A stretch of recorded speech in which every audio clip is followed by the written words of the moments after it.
Today on the program, I am welcoming Lieutenant Colonel Dave Grossman, internationally recognized speaker, author, scholar, and soldier.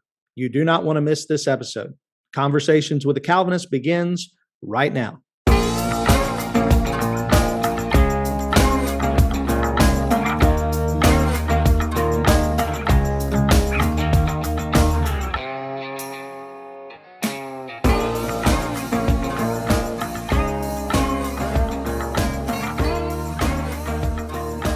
Welcome back to Conversations with a Calvinist. My name is Keith Foskey, and I am a Calvinist. And I am very excited today to be joined by my friend and one of the men that I respect most in the world, Lieutenant Colonel Dave Grossman. Lieutenant Colonel Grossman is an internationally recognized scholar, author, soldier, and speaker who is one of the foremost experts in the field of human aggression and the roots of violence and violent crime. Colonel Grossman is a former West Point psychology professor, professor of military science, and Army Ranger. He has testified before the U.S. Senate, congressional committees on 3 different occasions. He has testified before numerous state legislatures, and he and his research have been cited in a national address by the President of the United States. More importantly, Colonel Grossman is a faithful follower of the Lord Jesus Christ. He has several books, one that I'm going through right now, which is called On Spiritual Combat. It's a daily devotional, 30 missions that mirrors his book on combat. And he also has a book on marriage that we're going to talk about as well.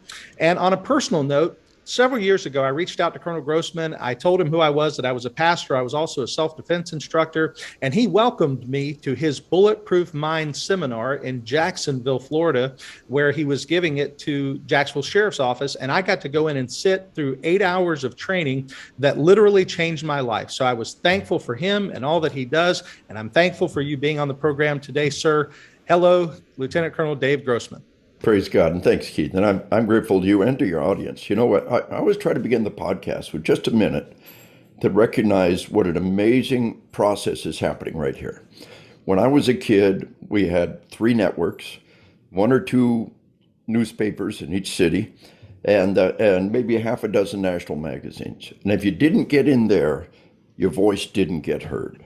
There was this roadblock in information. Well, the podcast revolution has exploded that roadblock. And I've been on 60 Minutes, I've been on 2020, and they were just a total waste of time. The 3-minute soundbite, they get to choose what they say and they move on. You know, the podcast revolution is first about people like you who want to dig deeper and provide more information. And mostly about your listeners who want deeper levels of information. They're not satisfied with the 3-minute soundbite. They're not satisfied with a little blip on the news. They want to dig in deeper. And this, you know, amidst all the bad things that may be happening out there, this process of the podcast is one of the good things. And, you know, the newspaper is tomorrow's birdcage liner. But 100 years from now, people may be listening to this. You know, it's archived. It's there for anybody who wants to. So praise God for you and your listeners, and eager to be able to discuss this topic with you. Amen. And I'm grateful too. And that's a good thought. I hadn't really thought about that, but yeah, it's going to be archived and Lord willing will go on in perpetuity. Mm-hmm. Also want to mention to those who are viewers, I know some of you are listening to this on the podcast. Some of you are watching this on our video podcast, and you'll notice I'm not in my normal studio. I'm not even I have 2 studios. I have one at the church, one at the house. Well, I'm actually I am in a rental house this week. My wife, shout out to her, is so gracious. We're on our baby moon. We're expecting our 6th child, and we came for a week away, and my wife heard that I had an opportunity to interview Lieutenant Colonel Dave Grossman, and she said, you know what, bring your equipment, do it on the show, and I'll take the kids to Chick-fil-A. So that's where she is right now. I want to shout out to her for doing that. And so if you're listening to this and you hear a little bit of an echo on my side, I'm not using my normal equipment. I'm in my portable studio. So I do hope that you would give me a little bit of grace on that as a listener. I know we want to have a quality program every time, and that's certainly what we try to accomplish. You know, what we do with these things too is we give people the gift of our vulnerability. The dogs, the kids, the away home. You know, we let them look into our lives just a little bit. And that's one of the gift of our vulnerability. You know, we're not perfect in sound studio, you know, pancake makeup. This is people. And you're Amen. getting a little bit of their lives, and it's a beautiful thing. So praise God. Absolutely. And I notice you're in a room that is filled with things I would love to look at. Is that your This is swords? when the pandemic struck, we shuffled things around and we kind of set up a studio. I really am big on the helmet of salvation, the breastplate of righteousness, the shield of faith, and the sword of the spirit.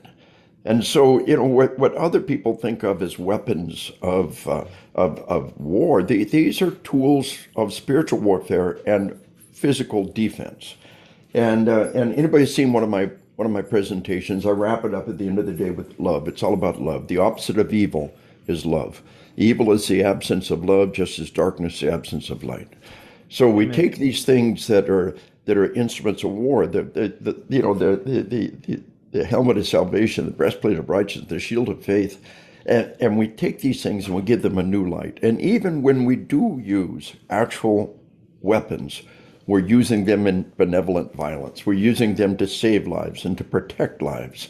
And so we can take the whole perspective on a different light. And it kind of introduces a concept that I have of the sheepdog under the authority of the great shepherd. My dog right now, if I let her loose in the yard, she'll run in the neighbor's yard. She'll find something stinky to roll in, but I still love her. And I know it's her nature. God sees every bad thing we do. He says everything we do, and yet he still loves us, Amen. And I think that my dog doesn't understand the vast majority of what I do. Putting clothes on every morning, working on the laptop, on my cell phone. The dog can't even comprehend what I'm doing. And I think so that's kind of the way we are with God. When we get up there, we're going to understand everything, and it's going to be beautiful. But right now, it's all I can handle to barely think of myself as God's faithful sheepdog, And the analogy is power. And George Will Rogers, kind of a humorist in the 30s and the 40s, he said, if you ever get to thinking you're a man of some importance, try telling another man's dog what to do. So we're God's dog, and when you tell some dog, it says, I'm just a dog. I don't know much, but I know this. I'm not your dog. When the evil one comes to us, we can look in the eyes and say, I'm not your dog. I have given myself heart, mind, and spirit to the creator of this universe, and you have no authority over me. So that's the whole sheepdog warrior ethos dynamic in a nutshell, and trying to manifest it here with our little studio here. And these are all gifts that have been given to me, and we got a thing in On Combat about the giving of a weapon, how it implies your desire for their well-being, your trust in their ability, and that's kind of symbolic in all of that as well. So thanks for asking. Yes, sir. Absolutely. When I present a black belt to someone, which is a rare occasion, obviously, but when I present a black belt to someone, I always give them a sword to go along with the belt, and that is again a symbol of the trust that we're giving to that person to take the leadership and the authority and the mantle of instructor and move forward. So yeah, Praise God. Oh, that is so beautiful. I love that. absolutely. And that manifestation of these earthly weapons are they're important. But I'm going to be talking to Second Baptist Church in Houston on the 3rd of July, and it's 4th of July presentation. But I'm going to be talking about God and country, and the chaplain's corps, the U.S. Armed Forces. That's their motto, Latin for God and country, in that order. These spiritual weapons will rust. Ultimately, our nation will fall. Our sun will die, and eternity continues. So Amen. all the spiritual things are infinitely, and I use that word literally, infinitely more important than any earthly things. So the spiritual manifestations, they're spiritual lessons, and everything we do in the spiritual realm is orders of magnitude infinitely more important than this brief, tiny period here on earth. And that brings us back around to that focusing ourselves on what's truly important, and it's eternity. And it's the unthinkable immensity of eternity is what's in the balance as we try to bring the word to those who will come to the knowledge of salvation, and we try to protect those lives while we're here on earth, manifesting Jesus' love, sacrificial love for others. Amen. I have the opportunity to serve as as a minister with a local funeral home. And so I do 2 or 3 services a month for families that I've never met. And a lot of those are military families. So I've done many services at Jacksonville National Cemetery, which is a very beautiful cemetery. And I always talk about the fact that even if a person lives a long life, even if a person lives 100 years, that is so short and compared to eternity. And that little dash between the number of their day that they were born and the number of the day that they die, that little dash is small for a reason, because it reminds us of the smallness of this life and the immensity of eternity. So absolutely. Absolutely. All right, my friend. Well, I have a few questions that I've prepared, and I really am interested in this first one specifically because as a man who is acquainted with war, who is acquainted with killing. I mean, you've wrote a book called On Killing and a book called On Combat. A lot of people might have trouble recognizing you as a man of God, thinking that you're a man of war, and that those two things are not compatible. I know that they are, and again, you've already used the phrase benevolent violence. Anybody who's ever heard me talk about the reality of personal protection and my faith know that I use that phrase all the time, and I always give you credit for it. But can you tell us how you came to be a believer, how you became a Christian, when that was, and how that got integrated in your life as a soldier?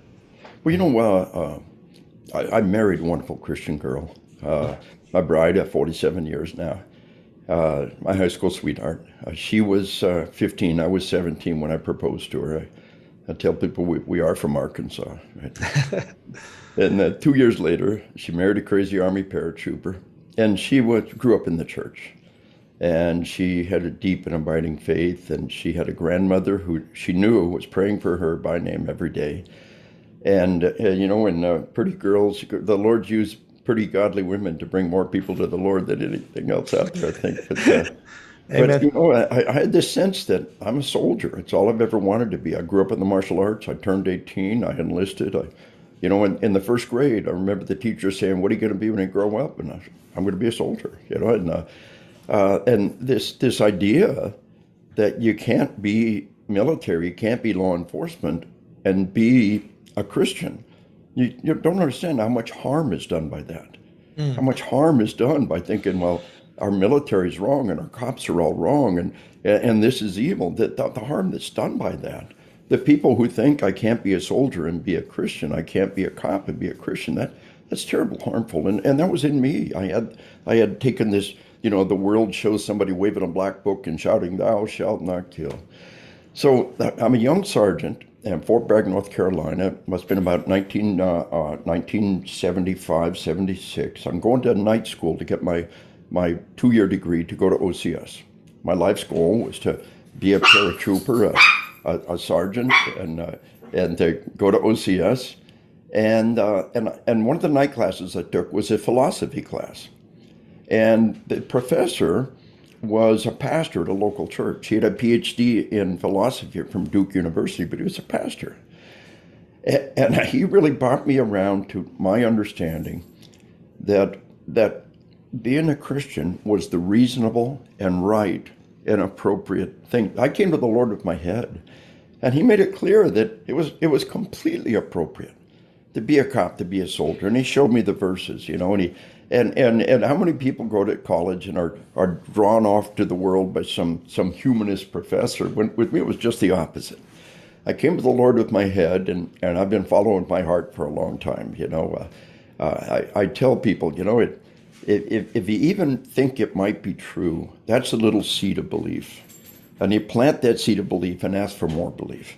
And God is so clear that we're supposed to ask for more belief. The disciples said, teach us how to have more faith. The man came to Jesus and said, "Please, save my son."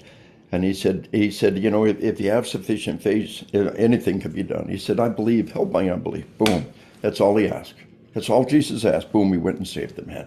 So that's one of my favorite verses. I mean to interrupt you. That's one of my favorite verses, and you mentioned it several times so far in the book. I've already noticed, and I think that's exactly right. I believe, but Lord, I also struggle. So help my unbelief. That is very true. I've met a few people who say there's absolutely no speck of doubt in their mind, and I got to believe them, but I have trouble understanding how that could be so. Our human nature, our human frailty is always pulling at us. And that bit of doubt, we know salvation waits for us, but how many people are eager to do it? If we knew how good eternity was, if how many people are truly eager to do it. And you see elderly people who are done with life and are eager to get there. But so this business of come to the Lord with my head, and my heart's been following ever since. I think there's great power in that. Well, we've got volume 2 of On Spiritual Combat, and we talk a lot about that. In volume 1, we talk a lot about it. When you finish it, maybe we can do this again after you get, through the rest of it. I'd be tickled to talk some more about that with you. Yeah, absolutely. Love that. Yeah. But it first came with my head and then my heart. And this idea, we've got Cornelius, a Roman centurion, the first Gentile we know that God said, go and preach to this man in his household. Never once is it said it's inappropriate to be a Roman centurion and to be a Christian. Never once was it implied. People turn things inside out to try to make some different meaning than what God is saying. Jesus said, I told you before, one of the last things he tells them, Luke 22:36, don't even take your cloak with you. Now I tell you, sell your cloak and buy a sword. And they said, Lord, we have 2. And he said, that's enough, and moved on. Does he mean 2 out of 12 is enough? Does he mean, that's enough on the subject? I'm moving on. Well, there's this twisted, convoluted thing that, he said that because you see, he knew he was going to be arrested. He wanted to fulfill the prophecy that they would treat him like a criminal. And 2 swords were enough to prove they were criminals. No, it's not. It was perfectly legal to carry a sword. It's perfectly legal to have a sword. I mean, it's twisted, convoluted pacifist that, he said to carry a sword, but he didn't really mean that. He meant it at multiple levels. He may have meant it at multiple levels, but he's not telling you something that he didn't mean. We'd look through the Old Testament, the Hebrews, it says that, that Jesus was, or that David was a man after God's own heart. And the Bible said Saul has killed his thousands, David has killed his tens of thousands. Yet David was a man after God's own heart. I'm David. I like the name David. People point to David and say, well, look at all the bad things he did. Well, it's funny because there's that logical proof of the Bible. The Old Testament doesn't honor any living human being. Any king would have hunted down and killed the guy that wrote that kind of bad stuff about them, or bad stuff about their father or their grandfather. There's no other reference work from ancient history that doesn't honor the king. This is the only living document that honors no living human being. It told all the bad things that David did, but also told how he got right with the Lord and how he repented. Just multiple authors, hundreds, even thousands of years, and complete alignment with one thing, prophesying a future Messiah in the Old Testament. And then, boom, the New Testament, again, not honoring any human being except that coming Messiah, fulfilling every one of those prophecies and his love for us and God's love for us. And it all flows from there. So this logical dynamic of this, and then men don't die for a lie. 11 out of 12 disciples were murdered for their faith. All they had to do was say, okay, it was a big con job. We repent. And they lived. But men don't die for a lie. The remaining one was John, who lived his life on tragic exile on an island of the Mediterranean. You don't spend your last years in exile for a lie. And then the Roman history of all of this second generation, the ones that John and Peter and Paul brought to salvation, they died and died and died again because these men physically witnessed Jesus return for the dead. Thomas touched the wound.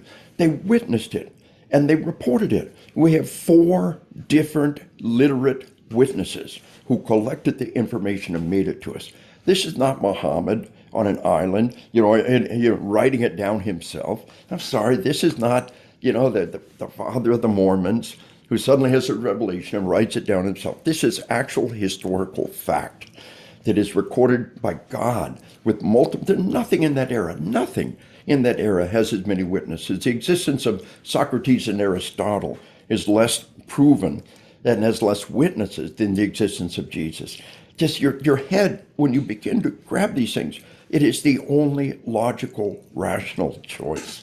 So anyway, that's a long-winded answer to my coming to the Lord and this continued evolution, and then trying to put that in the book, how this is the logical, rational, and beautiful thing. And I tell people, even if you say, I wish it was true. I wish there was a loving God. I wish it was this. So that's a seed of belief. That's a seed of belief. Plant that seed and ask for more faith. And welcome to eternity in heaven as you embrace that and you follow the path that Jesus has given us. It's so interesting that you mentioned that, because I remember my conversion. It was after a time of difficult depression where I thought maybe God doesn't exist. Maybe there is no meaning. Maybe there is no hope. And I did have a friend, a very faithful, believing friend, who said, you know what, you have to trust and then spend your life backing up that trust. Spend your life giving, and really, I would say the heart of my preaching is an apologist's heart, that I'm preaching, defending the faith every time. So, absolutely. One of the things in this On Spiritual Combat Volume 2, we say, Protestants in particular spend an awful lot of time trying to look at end times and guess when end times will be.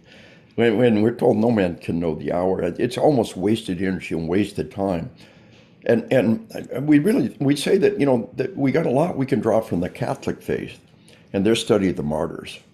And I think there's a lot more value from an apologetic standpoint, from an evangelical standpoint. There's much more value in studying these Christians who laid down their lives. Right now, as we speak, millions of Christians are being persecuted. Vast numbers are being murdered every year for their faith. And men don't die for a lie.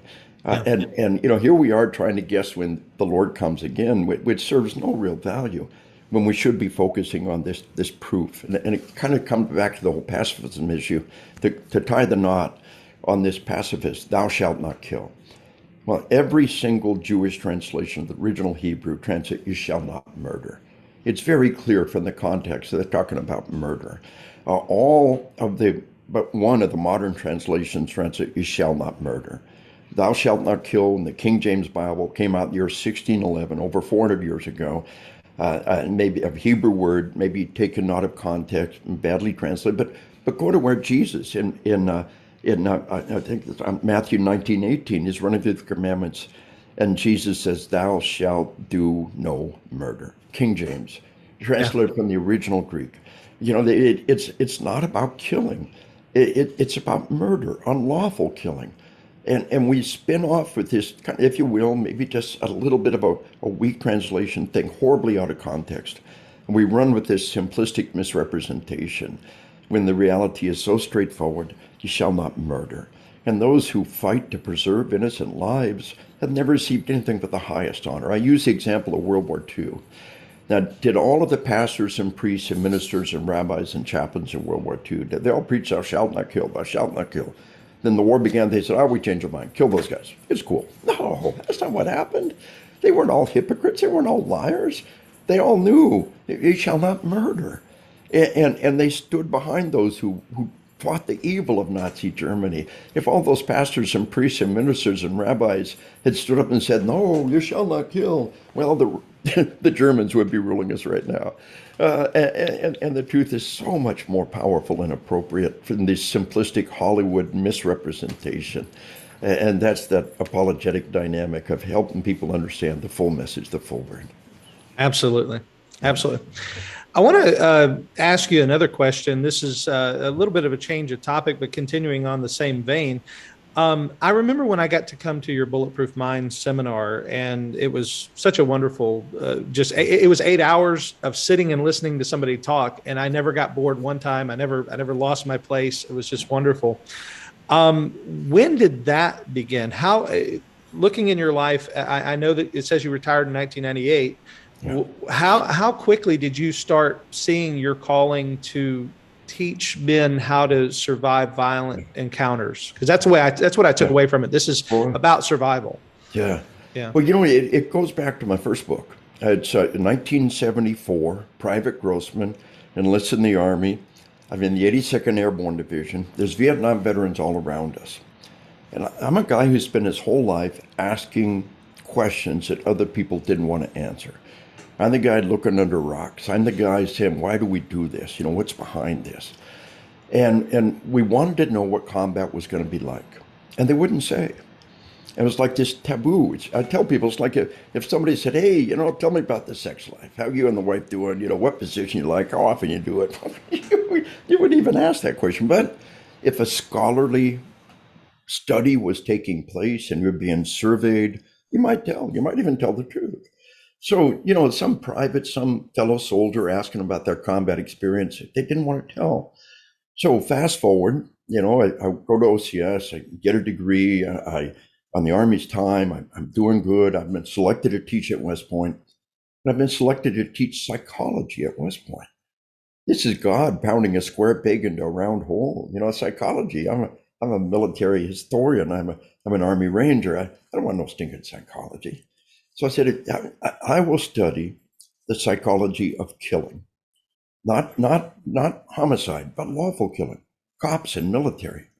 And the result was my book on killing. Praise God. 500,000 copies sold in English, translated to 7 languages, Marine Corps commandants required reading. So the book came out in 1995. Now, and when I was at West Point, I was part of their Speakers Bureau. And West Point teaches you how to teach. I mean, I'm a graduate of many military courses, but nobody taught you how to teach like West Point. And we're psychology professors. We know what works and why PowerPoint can be so harmful and why there's other things we can use. And besides death by PowerPoint, in my presentation, I've got the big easels and I've got the document camera. And so I was a part of the Speakers Bureau and kind of telling chunks of my book to veterans units. And then the book came out in 95. I'm being asked to come and speak to various locations. 98, I got out. And amazingly, I'm being asked to come and present to all kinds of law enforcement organizations. And the study continues. And what I realized was World War II, Vietnam, they were 18-year-old kids. And for them, the whole killing thing was hard. For a mature individual who's prepared themselves, mind, body, and spirit, the killing side of the thing is just not that big a deal.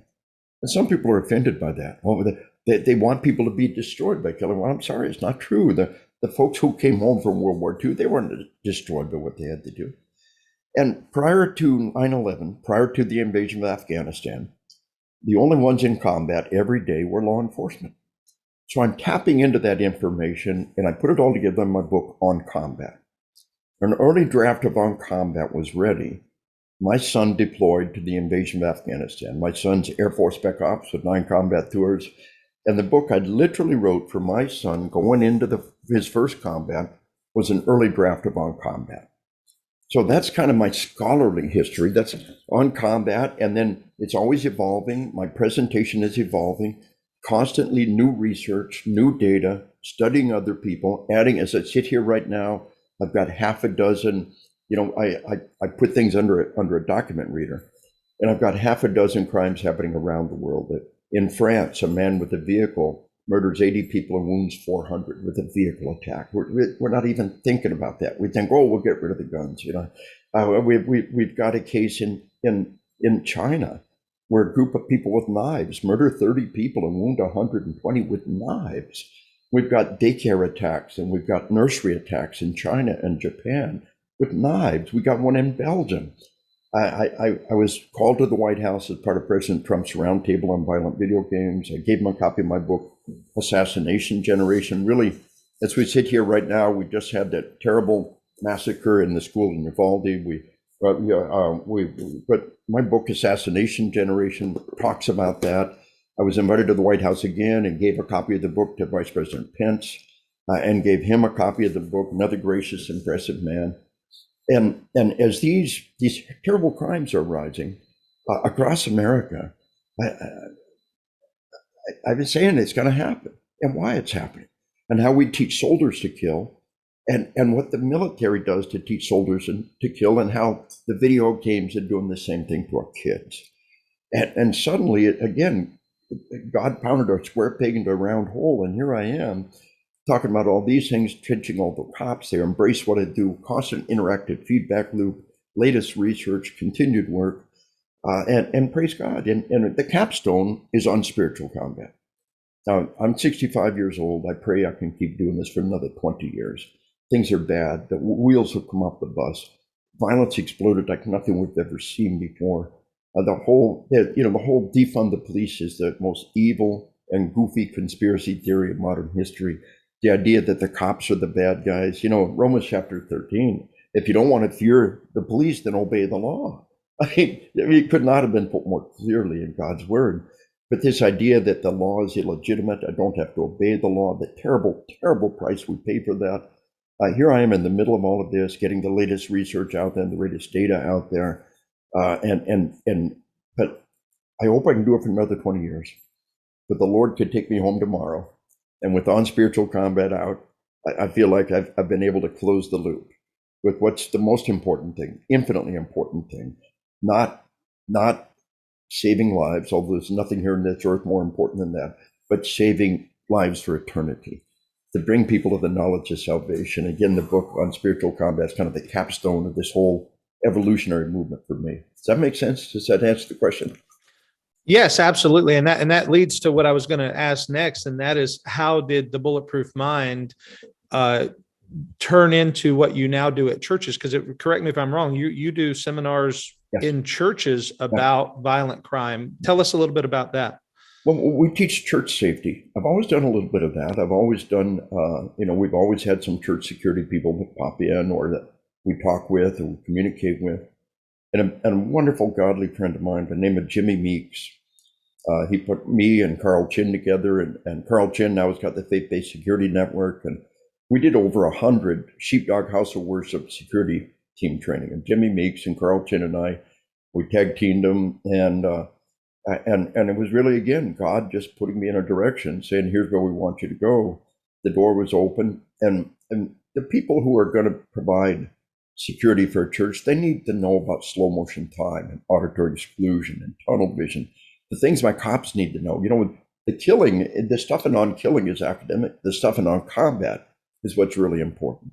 But at the same time that you talk about these physical things, slow motion time, tunnel vision, the bad guys have tunnel vision too. Lateral movement takes you off the radar screen. As we apply all of those things to the church environment, we've also got to speak to the spiritual things. And why being a sheepdog for God's flock is a worthy and necessary thing to get our hearts in. In the end, having our hearts spiritually right is infinitely more important than being physically right. And that evolved into my book On Spiritual Combat. Every step of the way, the Lord just kind of shoved me into here and said, this is what's important right now. This is the information. Put it together. Put it in a book. Every step of the way, God's given me great co-authors and great co-laborers in these endeavors. I've got a book coming out in about 6 months called On Hunting. And it's really going to be the definitive book on the subject. We'll talk about it later down the road if you're interested. It goes in directions you would imagine. Like on killing and on combat, on hunting, they're really woven together. They're all the same dynamic. And so all reaching out to kind of draw an audience. And then they said, well, what's Grossman going to say about on spiritual combat? Boom. And now we've won the most important battle of all. We brought them to the knowledge of salvation. Yes, absolutely. Now, I'm very curious about the hunting book. Now, you're talking about like animal hunting, deer hunting, that kind of thing? Yeah. And just give you one angle on it. I've got the most wonderful co-author. And we're doing it with a Christian publisher, the ones who publish On Killing, or the ones that publish On Spiritual Combat, Bulletproof Marriage, wonderful people, Broad Street publishers. They accepted it. And what we tried to do is make sure if you come from a faith-based perspective, that, we don't need to get into evolution. We don't need to get into, 500,000 years ago. There's just no need to go there. We can talk about how we've moved and how we developed over time. But we tried to make it so that somebody coming from a non-evolutionary standpoint would not be offended, could embrace it. But one of the most important things, though, is the whole business of protecting wildlife and preserving wilderness. And Ducks Unlimited and other wildlife conservation movements, hunters have done more good for wildlife conservation than any other body of individuals by far. And when they say in the deer, in Michigan or Minnesota during deer season. The largest army on the planet is out there with loaded weapons, and yet, absolutely no harm to anybody. And protecting wildlife, and the money that they spend on their license, the money that they spend on their tags, where's that money go? It goes to preserving. But one of the just amazing thing is the Kenya versus Botswana model. In Kenya, they banned all trophy hunting, and the game is being slaughtered. They're being slaughtered. They're bush hunting and poaching. Meanwhile, Botswana has taken the village and said, all this land around the village belongs to you. And everything in that land belongs to you. And there's some crazy American who will come and spend $100,000 to shoot that lion, who's at the end of his life cycle anyway. And oh, by the way, death by old age in nature is a slow, hideous, horrible death. And so we take them at the end of their life cycles and we protect them. Botswana has got vast amounts of money for game wardens to protect it. And if you poach that elephant, Botswana's going to hunt you down like a dog, because that elephant is worth vast amounts of money to them. And they're going to wait till the elephant's at the end of their life cycle. They're going to wait till they no longer are contributing to the herd. And they're going to cull that elephant from the herd, and they're going to make incredible amounts of money doing it. And all that money is dedicated into protecting. So it comes back to, there's nobody who will spend the amount of money to preserve the earth like hunters will. And they're the critical part of the ecology, but it's also so critically important to our wellness. How hunting as a species is who we are and what we do, and how important it is to our wellness. So that's just a peek into the book coming up. All the listeners out there on hunting, right? Dave Grossman and Linda Miller, it's going to be good stuff. Yeah, I'm excited. We have several people in our church that hunt. I keep trying to get them to take their pastor with them, but nobody wants to take me. Tell them. Let's just keep encouraging them, because we encourage people to take people. And one of the things we say is the best way to prepare for combat is hunting, for many reasons. And so just encourage them and find that right time, and there will be a hunter who wants to teach it. It's in their blood. We want to pass it on to the next generation. We yearn to do that, and you need to do that. You'd be glad you did. Yeah, absolutely. So going back to the On Spiritual Combat, I'm going through it now. It's 30 missions. So if you did it as a daily devotional, it would take about a month to do with, if you're doing it by yourself. I'm actually going through it one time. And then my plan is, I have a group of young men in the church that I meet with somewhat regularly. They come over to my house, we cook out, we talk, and I'm thinking about inviting them to do it with me and sort of moderating the group and trying to show them, some of the value in what you're teaching. But I also noticed your book on marriage, or what was the title of it again? Bulletproof Marriage. Bulletproof Marriage. Okay, so that's something that would be valuable for the other groups that are in our church, and that is the married couples. And so tell us a little bit about what got you to write that book and what the heart of that, because I haven't read that one. So my co-author on this, Adam Davis, really led the way on this, and I'm in the process of reading it. A lady who does online provider of wellness and spiritual information. She and I are going through it a chapter at a time, and we got 45 out of 90 days done already. I can't even begin to describe. And again, my co-author Adam Davis gets all the credit for this. He just did so many good things in this. But it takes for example, just randomly, day 38, establishing boundaries. Start with scripture. Then we talk about a quick tip. All right, just one nugget of info you can take away. And then what that means to the sheepdog and what that means to the spouse. And discussion questions, and then a prayer. And I'm telling you, just 10 minutes a day. I was training a military unit, and one of the first sergeants comes up. I'm at the table, kind of in the book mode, during a break. And I'm an old buck sergeant. The first sergeant's kind of a scary guy. He's the top enlisted guy in the company. And even as a lieutenant colonel, the first sergeant's still kind of a scary guy, And the first sergeant comes and he throws a copy of this book down on the table in front of me. He said, "Sir, I hold you personally responsible for all the arguments my wife and I had over this book." And he said, "Now I go to Amazon, I buy them 5 at a time and give them all my married troops." So, what greater, praise God. Yeah, amen. God.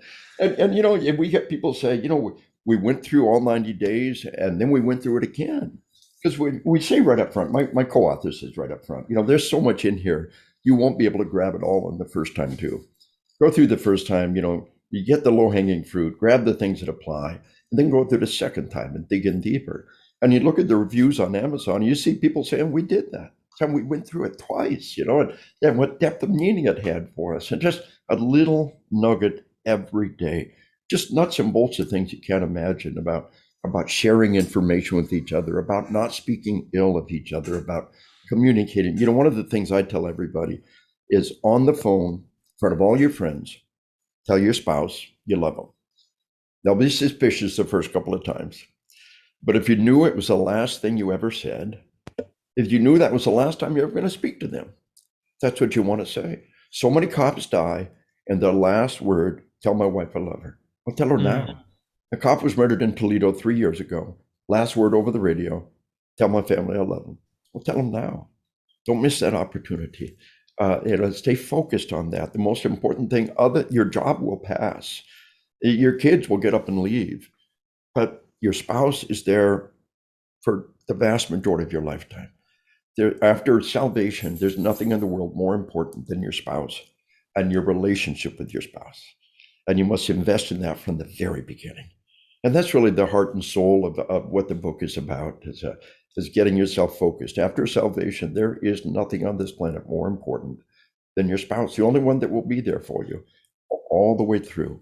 And children and grandchildren and wellness of those all depend on your relationship with your spouse, and how shattered that is if your relationship with your spouse is shattered, and how infinitely important that is. So anyway, that's Bulletproof Marriage in a nutshell, and it's been a blessing.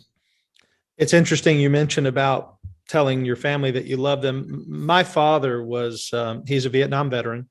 But before that, he lived on the street from the age of about 13 until he went in the military. My grandmother, unfortunately, was an addict. My grandfather left when he was very young, and so he spent a lot of years on the street.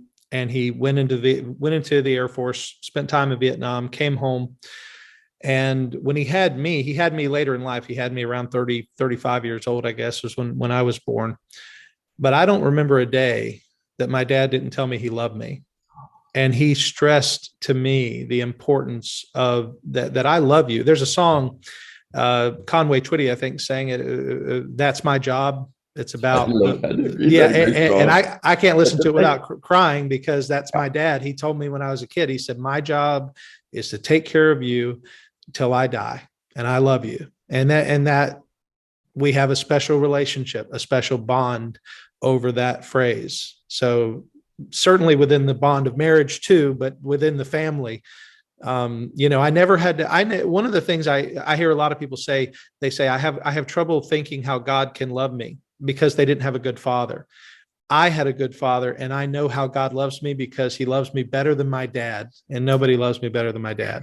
Wow. So, comes back to what it's all about. Love. That's right.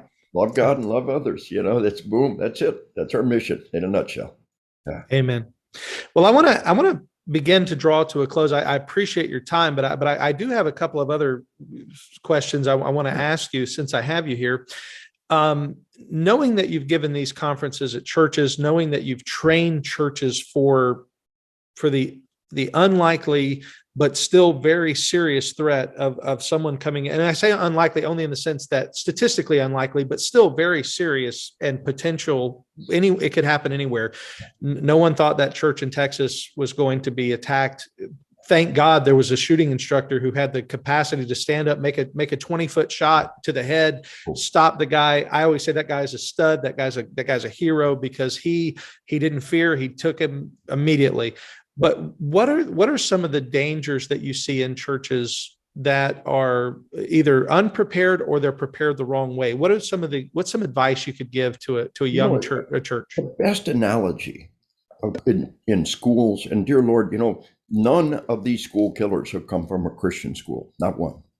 Decade after decade, across the world, these terrible crimes are being committed by children in their schools, and not one of them come out of a Christian school.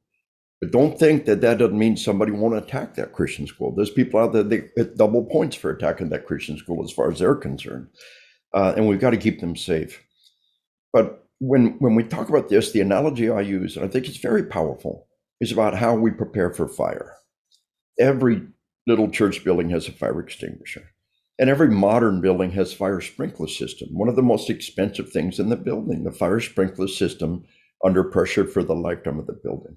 Electrical system brought up to fire code, double the electrical system to run wiring, every smoke alarm, every exit sign, fireproof material for the structure of the building versus cheapest alternative, on and on. Half the cost of a modern church goes into fire code.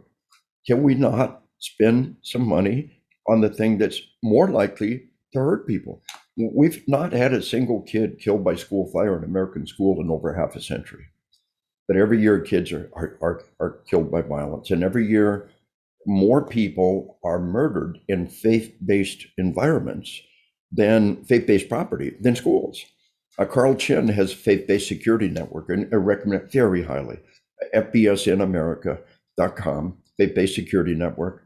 And that's networking all those good people together and cross-leveling good information. But as we prepare for fire, we don't need a fire extinguisher. God will protect us. Turn the fire sprinkler system off. God will protect us. That's not how it works. God gave you the tools to protect yourself from fire. If you don't use it and bad things happen, don't blame God. And he's given us the tools and the skills and the information to prepare for violence. And the fact is that the people in that church building, the people we love, the people we'd lay our life down for, are orders of magnitude more likely to be killed by violence than they are by fire. It's still rare, but it's much, much, much greater than the probability of being killed by fire. And can we not, as we love them, strip away denial and embrace the responsibility of those lives been entrusted to our care? And again, I think that fire analogy is something people can wrap their mind around. We prepare for fire. What are the chances of fire in this building? Just non-existent. But it's because that we prepare for it is non-existent. And if it does happen, the probability of loss of life is just minimal because of all the money and effort we've dedicated as a civilization preparing for fire. And if we love these people, we infinitely more have to prepare for violence.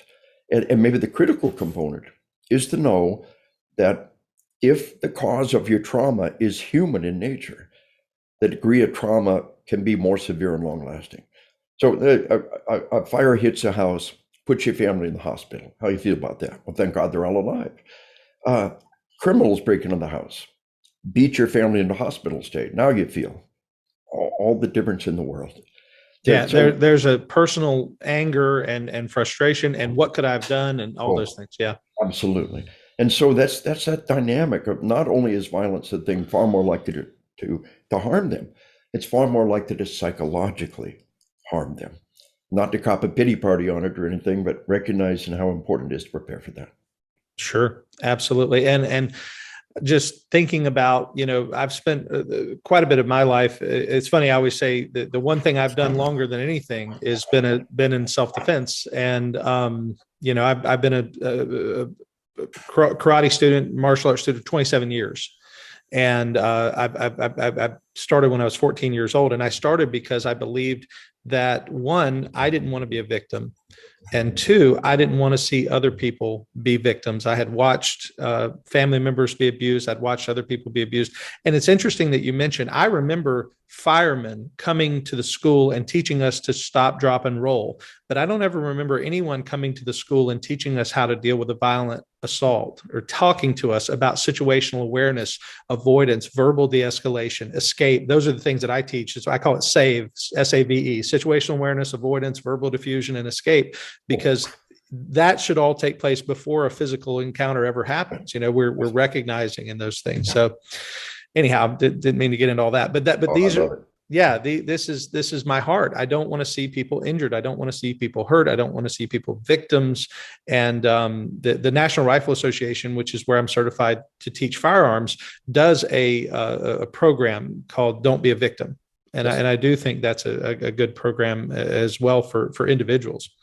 So thinking again about a church, and you've got a church of people, let's say everybody does agree, okay, this is potential, this is dangerous, this is something that could happen. and I know we'd have to have you do a seminar to tell us all about it, but what are some simple, immediate things that any church could do? Maybe like a 3-point action plan. And I know I didn't ask you this before, so I hope this isn't catching you off guard. Wow. But something that any church could do right away to at least begin thinking about these things. All right. Number one is single point of entry. Keep the exterior doors locked and control who comes in and out, and be eyes on every person. And when there's somebody there that you don't know, introduce yourself to them, find out who they are. And if any alarm bells are ringing, there should be, I tell people, or similar case, you get a divorced family and the father comes in and sits in the pew behind them. Every child of a divorced parent wishes they could get back together. And maybe this is going to be reconciliation, but have a big guy sitting in the pew behind them and have a big guy sit in the pew beside them, or to just reach up and pin their arms and deal with it. Know who everyone is. One thing I tell people is have somebody whose job it is to put their back to the wall and pray. Immediately start praying. I'm such a believer in what prayer at the moment of truth can do, truly. But as we go further, I'm doing a lot of work now out of a recent RAND study. Go to RAND.com and look at mass shootings, or with the mass attacks. That's what it's termed for, mass attacks, and what works. And one of the things that works 100% of the time is when a group of people charge from multiple directions. One person charging straight at them usually doesn't work. Only one time on that. The other thing that works every single time is when there's somebody there that could shoot back. Off-duty police officer, off-duty security guard, who are able to shoot back every single time, 100% success.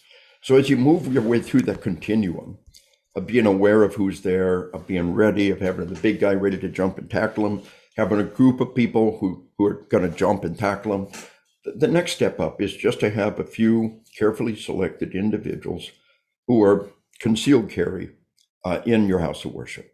There's a lot of debate. Do we want people to know that? Is it deterrent if they do? Well, you make your own decision. I think letting trusted individuals know is part of the equation. But we live in a nation where we have that right. And with the right comes the responsibility to be well trained and well prepared. You don't go to a martial arts class, put on a gi, and declare yourself a black belt. Carrying a guitar does not make you a musician. Carrying a gun does not necessarily mean you're prepared to it's better than nothing, but it does not necessarily mean you're prepared. You got to train, you got to prepare. We encourage people to push their skills. We talk about Hojutsu, the martial art of the firearm, is kind of the next logical step in that direction. So it begins very simple. And the RAND study spends some time on that, about single point of entry, knowing everybody that comes in, having a team of people who are prepared to charge, having somebody whose job it is to sit in the pew behind them and tackle them. The little old lady that knows everybody in the church should be part of your team, because you can say that person is divorced and they haven't been in this church for the last 4 years, and we need to keep an eye on them. That little old lady who knows everybody in the church could be one of the most valuable members of your team, and maybe her job is put her back to the wall and start praying immediately. And very few things happen without rehearsing. What do you do with the lady who's screaming loudly and gesticulating and charging the pastor? Assuming you're not evangelical or Pentecostal, assuming that's not normal, right? Yeah. Well, it's called the starfish. Everybody grabs a limb, picks them up, and carries them out. And those things don't just happen. They got to be rehearsed. So you got to have a team, got to have a leader, got to hold it up in prayer. And I really think there's great value in being part of Faith-Based Security Network, FBSinAmerica.com, and pulling up the best practices and the resources they have. I'm speaking at their annual conference next month in Springfield, Missouri, and certainly their conference is vetted. Only those who are members of teams, only those who are first responders. So you can talk to a group knowing that you're talking to fellow believers, and it puts together an amazing conference. So it's a matter of degrees, and the further you go down that continuum, the better you are in being able to stop it. Awesome. I teach in my concealed weapons classes, the last thing that I say before we go to the range, because obviously it's two parts, it's in the classroom and it's on the range, but the last thing I say in my class is a quote from you. You do not rise to the occasion, you only sink to your training. And that is that's just something I live by. Like I said, when I came to that conference, you changed my life, and that was one of the things. I'm never going to be Rambo or Jean-Claude Van Damme, in real life if I'm not training in my real life. If I'm not, and I'm never going to be those things anyway. But I'll only be as good as my training has been. One of the things that I love about the martial arts is every martial art teaches the kid that the greatest achievement was the fight you didn't have, the person you didn't have to fight with, the fight that you avoided, the time when you left. Unless there's, most senseis will teach, unless there's an immediate, unavoidable threat of life, limb, or grievous bodily harm or self or others, get out of there. A friend of mine is Ernie Emerson, the father of the modern tactical knife and author of many books. I had the honor to write the foreword to his most recent book. And one of the things Ernie spends some time talking about is the greatest achievement is a fight that you avoided, the time that you got out of there. And in the forward, I talked about Sun Tzu. And Sun Tzu, thousands of years ago in China, said, that the greatest achievement is a fight you didn't have to fight. But then one of the commentators, 1,000 years later, but still over 1,000 years ago, and I think sincerely, old Chinese said, well, if you avoid the battle, who would declare you valorous? Who will say you were brave? And the answer is, I do. And Ernie Emerson does. That the fight you avoided is the greatest achievement of all. So when we talk about church security, the fact that you took them under your wing and you talked to them and you prayed with them, maybe that's the fight that was avoided. The tragic incident we had in that church in Charleston where a white kid, with a concealed weapon, in their group, waited till their heads were bowed in prayer. We teach our security team that when everybody else had head bowed in prayer, you head up, eyes open. Nothing in scripture says you need to bow your head and close your eyes to talk to God, and we give a lot of examples. Gideon, he's like the ones kept their eyes on the horizon and brought the water to their mouth, and Jesus looked up and said, Lazarus, rise up. God's up there, he's not down there. And so it's all about a matter of degrees and preparation, and have somebody with their eyes open, who can pin this guy's arms and take him away before it becomes some terrible felony. That you can talk to somebody and counsel them before this terrible event happens. But you're alert and aware, and the very fact they're there and prepared to stop it is really a deterrent. But that's the Christian method, is if humanly possible. We don't want the incident to happen. We want to reconcile and counsel and pray. But if it does happen, then we need to be ready, again, to stop it before it goes to some level where it's a horrendous felony and assault. We just pin their arms and take them away and talk to them. We don't know what would have happened next, but we're not going to let it get to there. No, anyway, that's the martial arts mindset.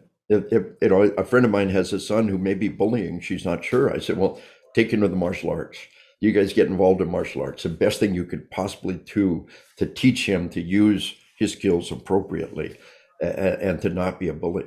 So that's the Christian dynamic that all comes back around together with the martial arts. It's how our greatest achievement is the person we didn't have to fight, the love that we manifested to them. That's right. On our certificates of rank, we have this, it says, to win 100 victories in 100 battles is not the highest skill. To subdue the enemy without fighting is the highest skill. And that's Gishin Funakoshi said that, who's the father of Shotokan Karate, which is the style that I teach. And actually, bless him, it's a word-for-word quote from Sun Tzu, who was writing 3,000 years ago, 2,500 years ago. So blessings to him, but that is a word-for-word quote from Sun Tzu. And it's deep wisdom. And there's nothing wrong with somebody else using that, not at all. Yeah. But recognize the deep wisdom in those words and putting it on the diploma. Boom! That just warms my heart. And that's the Christian spirit, isn't it? That's completely in alignment with Christianity. That's what Christian pacifism means. That we don't seek the battle. We don't seek to oppress others. We don't seek to inflict our will on others. But when the moment comes, we have the skills. And That's so right. much of Christianity could be said. I think we're in the early draft of On Spiritual Combat Volume 3. And I'm gonna work that in there. Yeah, I'm gonna weave that in. It belongs in absolutely. there. Thank you, It, brother. as Iron it's sharpens iron. as they say, it's better to be a warrior in the garden than to be a gardener in war. Oh, wow. Yeah, Oh, wow. absolutely. Well, Lieutenant Colonel Dave Grossman, I want to tell you, first of all, just how grateful I am that you've come on the show today and you've talked to my audience. You've given us some real important things to think about. You've given us some things to read. And as I said, I'm already reading one of them, and I'm looking forward to encouraging my wife to read The Bulletproof Marriage as well. And so I want to thank you for coming, for taking time away from your family and your schedule to be with our audience and sharing your wisdom, which has been gained over a lifetime of serving others. So thank you, sir, so much for being here. Thank you, my brother. And all praise and honor and glory to God. We give him the honor and glory. Iron sharpens iron. And he gives us love and joy and peace and a lot of other good stuff that comes with it. And it truly is a two-way street. Praise God for this opportunity for your audiences. And let's do it again down the road when you get your way through the book, and then maybe down the road with volume 2. Meanwhile, blessings to you and all your listeners out there. And it's an honor, brother. Iron sharpens iron. Amen. Thank you so much. And I want to thank you again, listener, for being with us today and being being a listener to the podcast. And I want to remind you that if you have a question that you would like for me to deal with on a future episode, or if you'd like me to have a topic or a guest on, please email me at calvinistpodcast@gmail.com. Or you can, if you're watching this on YouTube or listening to this on Facebook, you can leave a comment. It'll go directly to me and I'll be able to respond. And I often do that. I look forward to those, and I'm thankful for everyone who listens.